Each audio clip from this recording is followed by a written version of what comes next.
So the Argentina Resistencia Mission covers 4 provinces: Chaco, Corrientes, Formosa, and Santa Fe. It's a really, really big mission geography-wise. It's also in the northern part of Argentina, so it's the closest to the equator, meaning it's so hot, especially in Formosa. It can get up to 50 degrees Celsius, which is, if I'm remembering, like 120 Fahrenheit.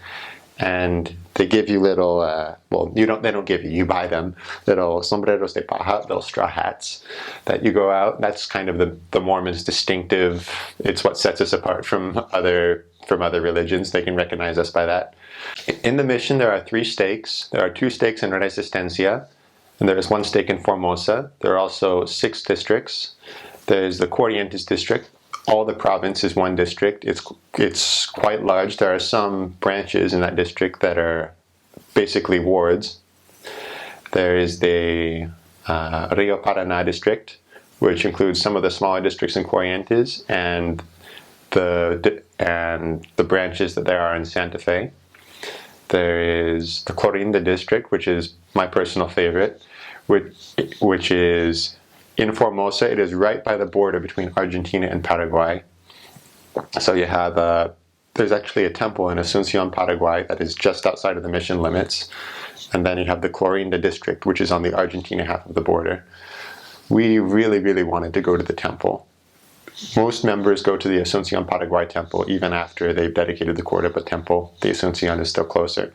And the missionaries always wanted to go when there were temple trips, but we couldn't get permission because there were so many missionaries from different countries. There's about 40% North Americans, 60% Latinos from various countries, and it was impossible to get visas for everybody. So as a policy, none of us could go. We were sad about that, but I tried to make up for it by attending the temple as much as possible after my mission. Almost everybody in Argentina is religious. I think maybe 2% of the people you'll talk to will claim they're atheists. Most will claim they're Catholics. To what degree, that is quite varying. Some are practicante católicos, which is they're very firm in their beliefs. Most of them are Catholics by baptism, meaning they were raised Catholic, but they don't actually do anything with it. Perhaps they have a statue of the Virgin in front of their house. You'll see a lot of that. They have on just street corners and in public, even in schools. They have little statues of the Virgin Mary in glass cases with candles and roses and all these things, and that is something that is completely normal for them. There's also quite a large growing branch of evangelicals, which is really a Protestant church, which is really Protestants with a lot of theatricality. They are as varied as they come. You'll have one pastor that teaches one thing, another pastor that teaches another thing. They are, one of the things that we did when we taught the Restoration is we explained that there is one God. He gives the same instructions to all his children, even if he teaches them in different ways. And that therefore there is one true church. Sometimes it was accepted, sometimes it wasn't. Some crazy ones, like we steal babies and we send them to the United States. And that's totally crazy. We haven't done that in years. That's what we'd always say. Sometimes it got a reaction. I think what had happened is sometimes if somebody joined the church and keep going to the church, they keep going, and occasionally they'd serve a mission and they'd leave the country for 2 years. And there were rumors, what happened? Oh, the Mormons kidnapped him. They sent him off to the United States. You have, I think these are pretty typical misconceptions that happen all over the world. Like we worship Joseph Smith, or I didn't get the we have 12 wives just occasionally. Most of us recognized us as good people. Even when they rejected us, they said, yes, you have a church, but I also have a church that's just as good. It wasn't as we're superior to you or anything. It was just, I don't see a need for it. The culture of the mission when I got there was, in order to get baptized, you needed to attend church 3 times, pass a baptismal interview, and that was it. And so the training I got was get people to church. Getting people to church is the hardest commitment that you'll get. You can extend a baptismal invitation in the first lesson, and really they will accept it a shocking amount of the time, even if it's for a specific date a month and a half down the road. Like 70% of the time they'll accept a baptismal date.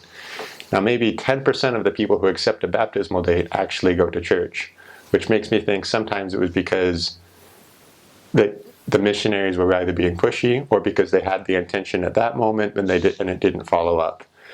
A lot of the times, in order to help people go to church, in the mornings we'd go and knock on their door. The church is always at 9 a.m. So if you imagine having church at 9 a.m. now, imagine having that for all your mission. And in a country where there's a very laid-back culture on the weekends, people are very used to sleeping in. Sometimes we go and knock on their doors at 8:45 and walk with them to the church. It usually worked. We had a great success in getting investigators to come to church, but the problem was after baptism we stopped doing that, of course, and not very many people were retained, which is kind of concerning to me. And it was concerning to the mission president as well. So after this time, he said, okay, the most important commitment is not that they go to church, it is that they read the Book of Mormon. If you have an investigator that is reading the Book of Mormon, they will come to church by themselves. You don't need to worry about bringing them to church. I think it's a case of helping them build their testimony up a little at a time. So yeah, I would recommend studying the Book of Mormon and being able to clearly communicate the importance of it in 30 minutes or less, along with the rest of the restoration. Yeah, that takes practice. You need to know what to focus on and what not to. But keep the Book of Mormon as a key in your teachings. Well, my first mission president was from Arizona. He was President Heyman. He had been there for quite a while, for about, I think, maybe 2 years when I had gotten down there. So he was a really good mission president. He had a genuine interest in all of us, and he knew how to motivate us. When he left, we received Presidente Franco, who was he and his wife had grown up in Buenos Aires. When he was 20, he moved to Utah, to West Jordan, and he lived there for 35 years. He was the CEO of a watch company.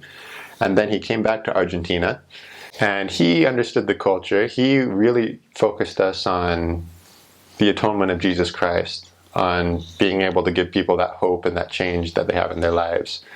I really like President Franco because he was focused on building great missionaries. Not only building a great mission, but building great missionaries.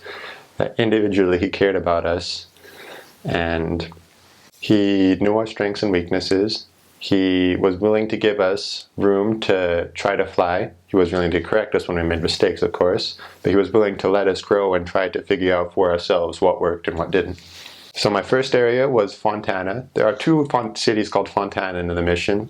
There's one in Chaco, which is right next to Resistencia, and there's one that is clear up in Formosa that is kind of in the middle of nowhere. I served in the one that was by Resistencia. I served there for 3 transfers. Then I was transferred to Malvinas, which is a different ward in the same state. It was actually about 10 minutes away from my old area. I served there for 1 transfer.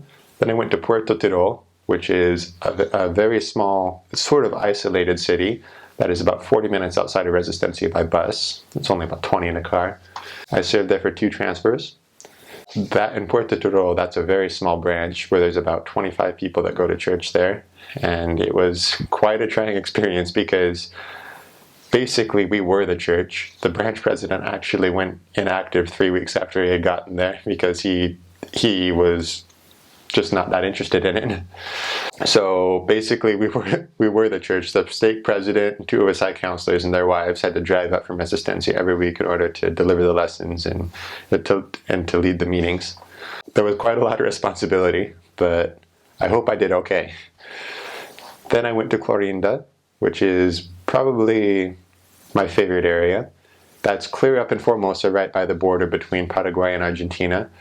The people there are so nice. I served there for 3 transfers. I love Clorinda so much. That's probably going to be the first place I go to when I go back. Then after that, I was transferred to Corrientes in a branch that has the best name out of any branch you've ever heard. It's called Maipú. So I got it right home. I've been transferred. I'm serving in Maipú. And that also was a very, very tight branch. It was basically the size of a functioning ward, and everyone was super close to each other. We felt very accepted. I had heard a lot of rumors about Corrientes, about how it's the hardest part of the whole mission, and no one accepts you there. They're not true. I had heard so much negative stuff, and I got there and like, wow, this is great. Even though Clorinda was my favorite area, my transfer in Corrientes was probably my single favorite transfer in the whole mission. Then after that, I was transferred to Formosa Capital in Barrio in the terminal ward.